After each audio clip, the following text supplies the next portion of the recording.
Don't we all love a twofer? In fact, this has two diagnoses, and very likely they have nothing to do with one another. This, as you've guessed, is the colon, right? The crypts, by and large, look quite all right, although at the bottom of that crypt, perhaps there's a couple of giant cells. We're going to see more, I promise.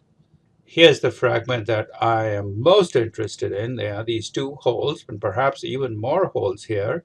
And you might consider them as artifacts, except that there's actually some reaction to these. There are giant cells at the periphery of the cyst. Of course, not every cyst has giant cells around it, but adjacent to these cysts, there's significant inflammation.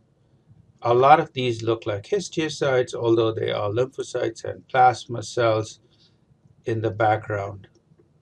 So that's one part of the case with these cysts and giant cells and surrounded by, here's more giant cells, here's another giant cells, surrounded by what appears to be a fair amount of inflammation. All right, so here's the part two of the case.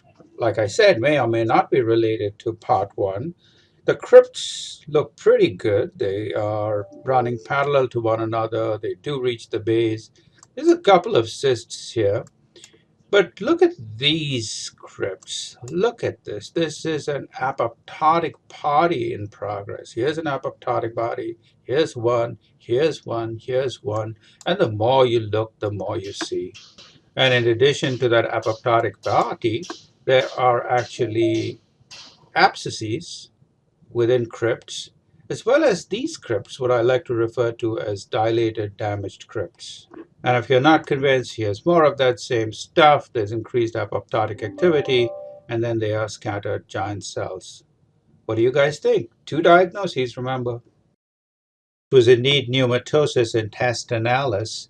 And these spaces are not an artifact. These giant cells are actually reacting to the air in pneumatosis. Pneumatosis is interesting because occasionally with pneumatosis intestinalis, all you may see is giant cells, and you might consider the possibility of a granulomatous inflammation.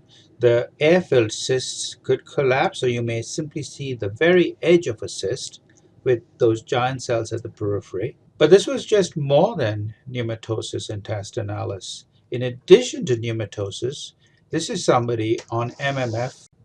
This was for his liver transplantation.